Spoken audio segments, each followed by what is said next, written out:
You are from Bhutan. क्या कहेंगे? पहले तो मैं बहुत शुक्रगुजार हूँ कि वो जो इवेंट जो तैयारी किया वो धूमधाम से किया और हम लोग को इतना स्वागत के साथ हम लोग को गेस्ट करके बुलाया। तो फिर ये भी एक हिस्टोरिक मोमेंट में, क्योंकि पहली बार बोडोलैंड में और खास तो असम में वही हो रहा है। तो जो Miss Universe India and Miss Universe team का जो हो रहा है वो बहुत अच्छा है, एक प्रोग्राम है, क्योंकि एक अलग अलग प्लेटफॉर्म होता है हमेशा कुछ ना करके दिखाने के लिए।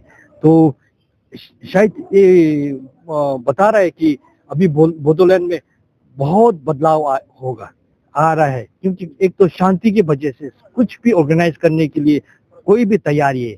तो इसीलिए जो फ्रेंचाइजी है उन लोग को भी इतना कॉन्फिडेंस हो गया कि क्या बोलेगा बोडोलैंड में शुरुआत करेगा, खास ये असम के लिए, मगर वो भी बोडोलैंड से शुरू हुआ है। तो हमको बहुत खुश हुआ क्योंकि हमारा पड़ोसन जो बोडोलैंड है उन्हीं लोग को इसको आगे लेके जा रहा है।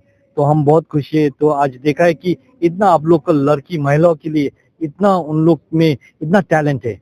तो उन लोग हमको इतना आशा है कि बोडोलैंड एक सुरक्षित जगह बनेगा, क्योंकि आप लोग को महिला लोग के वुमेन एम्पावरमेंट है जो बहुत अच्छा है। वो लोग कुछ करके, खास तो वो युवा लोग, यंग पीपल, उन लोग करके दिखाएगा, वही बोलना चाहता हूँ। Thank you. एक्शन है ये कैसे होना चाहिए आपके के बारे में? वो जो एक्शन है अभी तो शुरुआत है। देखिए कुछ ना कुछ उसका मैच्योरिटी लेवल के लिए लेके आने के लिए कुछ वक्त लगता है, मगर आज जो शुरुआत है बहुत अच्छा से किया उन लोग ने। तो हम उनको बधाई देना चाहता हूँ कि उन लोग ने जो शुरुआत किया है बहुत अच्छे से किया। तो आने वाले कल में हम देखेगा कि सिर्फ ये नहीं, मिस वर्ल्ड भी कोई शायद इधर आके उन लोग कुछ प्रोग्राम करेगा। Thank you so much. बे बादायलायनाया जानानै थांबाय, मा फोरमायगोन? दिनैहाय मिस इउनिभार्स आसामनि ग्रेन्ड फाइनालि देरा जाहैबाय 23 एप्रिल 2026। बियो फैयै फैनानै सप्तासे रिहार्सेल खालामनायनि गेजेराव दिनै फाइनाल ग्रेन्ड फाइनाल जानानै थांबाय। बेनि गेजेराव जोंहा उइनार हिसाबै पिंकी बसुमतारी फ्रम तामुलपुर, जों बिथांखौ एसे फार्स्ट एबार जोंनि बर' कमिउनिटिनिफ्राय स्टेट रिप्रेजेन्टेटिभ हिसाबै जों फार्स्ट टाइम मोननो थांबाय। जों बिराद प्राउड, आङो सेटिसफाइड, माने आंनिनो स्टुडेन्टमोन, मिस बड'लेण्ड सेकेन्ड रानार्सआपमोन। दिनै मिस बड'लेण्डनिफ्राय फैनानै दिनै मिस इउनिभार्ससिम थांनो हानाय आं केन्डिडेट दिहुननो हाबाय। बेनि थाखाय आं जोंनि साफ्रोमबो बर' रायजो राजाफोर एबा आंखौ जाय बिथांमोना सापर्ट होयो आं बिसोरखौ थेंक्स होगोन दिनैसिम आंखौ बे लेभेलसिम सौहैहोनायनि थाखाय। आरो बेजों लोगोसे जोंहा मिस टिन आसाम बिथाङाबो आसामखौ रिप्रेजेन्ट खालामगोन अक्ट'बर मिस टिन इण्डियायाव। पिंकिया रिप्रेजेन्ट खालामगोन मिस इउनिभार्स इण्डियायाव आसामखौ, बे जुलाइआव जागोन। दा जोंहा मिस टिन इण्डियायावबो जों बर' मानसिखौनो मोनबाय, गायत्रि ब्रह्म, बिथाङा उदालगुरि डिस्ट्रिक्टनि। दिनैनि बे ग्रेन्ड फाइनालाव जाज हिसाबै सोर सोर बाहागो लादों? जोंहा दिनैनि बे ग्रेन्ड फाइनालाव एसे जाज हिसाबै गिबि जाज हिसाबै दङ मिस इउनिभार्स इण्डिया 2025 महाराष्ट्रनि, बिथाङा जाबाय मनिका बिश्वकर्मा। आरो जोंहा सेकेन्ड जाज हिसाबै इनभाइटेड जाज हिसाबै जोंहा दङ आमजाद खान पाठान, बिथाङा जाहैबाय मिस इउनिभार्स इण्डिया अर्गेनाइजेसननि फ्रान्चाइजि अपारेटर। आरो जोंहा थार्डआव दङ बर'नि फेमास एक्ट्रिस फुजि बसुमतारी। आरो जोंहा फराव दङ आइ आफानि सासे डक्टर निजोम महिलारि। आरो जोंहा फाइभआव दङ गसाइगाव गेट कलेजनि प्रिन्सिपाल डक्टर अजित बर', बिथांमोनहा जोंनि इनभाइटेड जाजमोन आरो दिनै बेनोसै। गिबि खेबनि थाखाय मिस इउनिभार्स आसाम आरो मिस टिन आसाम नैबे बादायलायनाय फाइनेलाव एसे जाज महरै सारा बाहागो लाफैबाय। माबायदि मोनदों बे इभेन्टखौहाय? जोबोरै मोनसे फेन्टास्टिक प्लेटफर्म बियो। आर'नाइ एन्टारटेनमेन्टनि फाउन्डार जायख्लं बसुमतारी आरो बिथांनि टिमखौ आङो जोबोरै साबायखर होदों।